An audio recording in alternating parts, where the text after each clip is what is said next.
नमस्कार दोस्तों, एस्ट्रोलॉजर कपिल मिश्रा में आपका बहुत बहुत स्वागत है। आज हम बात करने वाले हैं विशेष रूप से मित्रों, मई के महीने में 7 राशियों के विवाह के योग बनेंगे और कैसे बनेंगे, क्यों बनेंगे, क्या कारण है, इन सभी स्थितियों को मैं आपको समझाऊंगा। इस बात का विशेष ध्यान दें कि मेरे यहाँ पर जो वीडियो होती है, जो मासिक विशेष रूप से वीडियो आती हैं, उसमें मैं समझाता हूँ। यही मेरी क्वालिटी है, इस बात का विशेष ध्यान दें।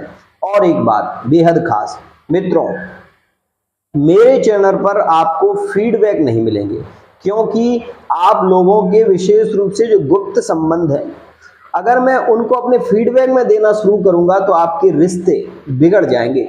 इसलिए किसी का भी सीक्रेट मैं कभी शेयर नहीं करता, चाहे अथवा वो मुझसे कुंडली दिखाए या ना दिखाए, चाहे वो विशेष रूप से कहे, तब जाके मैं उसका फीडबैक लगा सकता हूं। यदि आप कहेंगे तो मैं आपका लगा दूंगा, मुझे कोई प्रॉब्लम नहीं है। मैं केवल मां भद्रकाली का ही फीडबैक लगाता हूं, जो कि पराम्बा भगवती है, जो सब कुछ करने में समर्थ है। आइए मित्रों, सबसे पहले मैं आपको ये बताना चाहूंगा कि इस मई के महीने में 7 राशियों के विवाह के योग क्यों बन रहे हैं। बेहद खास तरीके से समझिएगा और समझने के बाद आप खुद कमेंट में लिखिएगा कि हाँ गुरुजी, यह सत्य है, ऐसा हो सकता है। ध्यान रखिएगा मित्रों, एक बात को समझिए। मैं आपको आज ग्रहों के बारे में भी बताऊंगा, क्योंकि मैंने एक ऐसे एस्ट्रोलॉजर की वीडियो देखी जो कहते हैं कि शुक्र पुरुषों के लिए देखा जाता है और स्त्री के लिए गुरु देखा जाता है। मैं उनकी भ्रांति को यहां पर खत्म करना चाहता हूं कि मित्रों, यहां पर आप होरा पाराशरी सिद्धांत उठाकर देखिए और उसमें आप ये जरूर देखेंगे कि उसमें लिखा क्या है। गुरु को पिता का स्थान, भाग्य स्थान और गुरु को विशेष रूप से पुरुष कहते हैं। ध्यान रखिए, गुरु, मंगल और सूर्य, जिस व्यक्ति की कुंडली में अगर ये 3 ग्रह निगेटिव हो, उसके 100% कह रहा हूं, पुत्र की प्राप्ति कभी नहीं होगी। कभी नहीं होगी मतलब कभी नहीं होगी। ध्यान दें। दूसरी बात, आपने ये तो सुना ही होगा कि बृहस्पति चल रही है, बृहस्पति की महादशा चल रही है, गुरु की महादशा चल रही है, विवाह होगा। क्यों?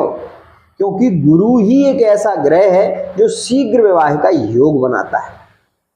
आपको एक बात और बता दूं, भाग्येश, पंचमेश और विशेष रूप से द्वितीयेश गुरु ही होता है। आप देखेंगे तो आपको पता चलेगा। यहां पर क्यों कहते हैं कि लव रिलेशनशिप के लिए पंचम भाव देखो, क्योंकि वो गुरु का भाव है और गुरु प्रेम को बढ़ाता है, शुक्र नहीं। ध्यान रखिएगा, शुक्र प्रेम का कारक ग्रह है, शुक्र वीर्य का कारक ग्रह है। लेकिन मैं आप ग्रहों की दृष्टि में बता दूं, शुक्र एक नपुंसक ग्रह है। ध्यान दें, शुक्र स्त्री नपुंसक है और बुध पुरुष नपुंसक ग्रह है। ध्यान दें। लेकिन शुक्र का बली होना जरूरी क्यों है, उसे भी समझें। क्योंकि शुक्र जब बली होता है तो संबंधों में गलतफहमियां नहीं आती। विशेष ध्यान दें। तो मित्रों, जैसा कि आप सभी जानते हैं कि यहाँ पर जो जानकारी आपको दी जाती है वो एकदम सटीक और सहज तरीके से दी जाती है। यहाँ पर आप ये देखें मित्रों, ये जो ग्रह गोचर आपको दिखाई दे रहा है, ये मेष राशि का है। इसमें आप ये देखेंगे गुरु 21 अप्रैल 2023 में आए हैं और इनकी जो दृष्टि है, सबसे खास बात ये समझें, इनकी जो दृष्टि है वो पंचम भाव पर है। पंचम भाव में राशि कौन सी है? सिंह राशि। तो सिंह राशि वाले जो जातक विवाह के लिए प्रयत्न कर रहे हैं, इस बात का विशेष ध्यान दें, क्योंकि पार्टनर एकदम से बदल गया और वो पहले कहता था कि हम आपके साथ में ही रहेंगे, आपसे ही शादी करेंगे, आपके अलावा किसी के बारे में नहीं सोचेंगे, लेकिन एकदम परिवर्तन सा हो गया। लेकिन अब आप ये भी देखेंगे कि यहीं पर 2 मई से जो योग बन रहा है, वही पार्टनर आपके जीवन में लौट कर आएगा। ध्यान रखना। तो सिंह राशि वाले जातकों की विशेष रूप से लव मैरिज के योग भी रहेंगे और अरेंज मैरिज के भी योग रहेंगे। यहां पर यह खास स्थिति है। दूसरी बात मैं आपको बताना चाहूंगा कि मेरे यहाँ पर फेस रीडिंग के माध्यम से, अंक ज्योतिष के माध्यम से, हस्तरेखा के माध्यम से आपको एक सटीक जानकारी दी जाती है और यहाँ पर यह भी बताया जाता है कि वो सिचुएशन आपके साथ में कब घटित हुई थी। ध्यान दें, यहाँ पर जो बताया जाता है वो अद्भुत है। माँ भगवती की कृपा से तंत्र मंत्र यंत्र अगर किसी के द्वारा किया हुआ है तो उसको भी मैं आपको बताता हूँ। पितृदोष से लेकर प्रेत दोष तक सारी बाधाओं के उपाय यहाँ पर आपको मिलते हैं। विशेष ध्यान दीजिएगा मित्रों। आप ये समझिए कि राहु वहीं बैठा हुआ है। अगर आपकी कुंडली में राहु की पोजीशन ज्यादा बली है तो आप सिंह राशि के भी होंगे, क्योंकि सत्य बताने में कोई प्रॉब्लम नहीं, तब भी आपके विवाह में बाधा आ रही होंगी और ये बाधाएं आप देख रहे हैं विशेष रूप से जनवरी के महीने से। ध्यान दें। दूसरी स्थिति मित्रों और बेहद खास राशि यहां पर तुला राशि। ध्यान दें, तुला राशि के लिए विवाह में बाधाओं की स्थिति, पार्टनर का एकदम से बदल जाना, पहले विश्वास दिलाना, फिर धोखे की स्थिति में आना, एकदम से मना कर देना, ये सारी सिचुएशन भी देखने को मिली हैं। लेकिन मैं आपको बता दूं, अगर आपकी कुंडली में राहु की पोजीशन अच्छी है और केतु अच्छा विशेष रूप से पीड़ित अवस्था में नहीं है, आप ये देखेंगे कि 2 मई से जो योग बन रहा है वो आपके विवाह को 100% कराएगा। देखिए, आप मुझे मत देखिए, आप ग्रह गोचर पर ध्यान दें। यहां पर आपको गुरु दिखाई दे रहे हैं और गुरु की जो दृष्टि है सीधी तुला राशि पर है। ध्यान दें मित्रों, तुला राशि पर गुरु की दृष्टि। अब आप शुक्र को भी समझ लें मित्रों। यहां पर इन 3 राशियों का निर्धारण यहां पर हो गया कि विवाह का योग क्यों बन रहा है, क्योंकि गुरु की दृष्टि सिंह राशि पर, मेष राशि में स्वयं गुरु विराजमान, तो मेष राशि के विवाह के योग, और दूसरी राशि सिंह राशि जिस पर दृष्टि गुरु की है, तीसरी राशि तुला राशि जिस पर गुरु की दृष्टि विशेष रूप से प्रभावी हो रही है, और चौथी राशि मित्रों धनु राशि। ध्यान दें, धनु राशि के भी विवाह के योग प्रबल रहेंगे। अब ये मित्रों कितनी राशियां हो गई? 4 राशि विशेष रूप से। मित्रों अब आप ये भी देखें कि यहां पर मंगल किस भाव में मौजूद है? तृतीय भाव में। यहां पर मंगल और शुक्र की युति हो रही है।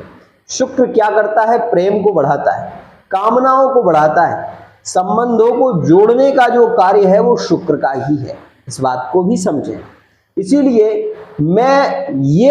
मुझे ये बिल्कुल अच्छा नहीं लगता, लोग कहते हैं कि पुरुषों को शुक्र की उपासना करना चाहिए। क्यों शुक्र की उपासना क्यों करना चाहिए, ये भी तो बताइए। अगर आपकी कुंडली में शुक्र पॉजिटिव अवस्था में है, आप उसको और पॉजिटिव बनाओगे तो अच्छा है। लेकिन अगर आपकी कुंडली में शुक्र की स्थिति ज्यादा वीक है और वो किसी ग्रह के द्वारा पीड़ित है, तो आप उसको पॉजिटिव भी बनाओगे तो आपको नेगेटिव रिजल्ट मिलेगा। ध्यान दें मित्रों, यहां पर मैं आपको बताना चाहता हूं विशेष रूप से कि मंगल और शुक्र की युति और मंगल की सीधी दृष्टि धनु राशि पर, तो 100% धनु राशि वाले जातकों की गलतफहमियां यहां पर खत्म होंगी और विवाह के योग शीघ्र बनेंगे इस मई के महीने में। दूसरी राशि जो कि बेहद खास राशि रहेगी, 10 मई के बाद मित्रों कर्क राशि के विवाह के योग बनेंगे और बहुत ही शीघ्रता से बनेंगे, और वो बनेंगे मकर और कुंभ राशि में। तो मित्रों यह थी कुछ खास राशियां जो कि मैंने आपको बताई। 4 और 3 7 राशियों के बारे में मैंने आपको एक्यूरेट जानकारी दी है। अब मैं आपको एक सहज बात बताना चाहता हूं। भाव, भावेश और राशि, ये चीजें जरूरी होती हैं कुंडली में देखना। अगर आप एक अच्छे ज्योतिषाचार हैं तो आपको इतना जरूर पता होना चाहिए कि जो ग्रह बैठा है उसकी राशि कहाँ है, और वो राशि जहां है उस राशि का स्वामी कहाँ है, और उस राशि में भाव क्या पाप कर्तरी योग में तो नहीं जा रहा है, या गुरु चांडाल दोष पीड़ित तो नहीं कर रहा है। इन सभी बातों का विशेष ध्यान रखिए। ध्यान दें, अगर आप लोग जो 7 राशियों के बारे में मैंने बताया है, अगर इनकी कुंडली में किसी भी स्थिति में गुरु चांडाल दोष बन रहा है, गोचर में बन रहा है, अगर आपकी कुंडली में भी है, तो आपके रिश्ते टूट भी सकते हैं। इस बात का भी ध्यान दें। दूसरी पोजीशन मित्रों प्रेम संबंधों में अगर तलाक जैसी सिचुएशन आपको दिखाई दे रही है तो यहाँ पर विशेष और सावधान हो जाइए, क्योंकि मंगल का जो गोचर है वो आपको ज्यादा पीड़ित कर रहा है।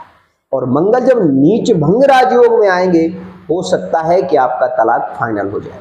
तो आज के लिए इतना ही। अगर आप अपनी कुंडली का विश्लेषण कराना चाहते हैं तो विशेष रूप से यहाँ पर जो व्हाट्सएप नंबर दिया हुआ है वहीं पर आप मैसेज करें, कॉल ना करें, विशेष निवेदन।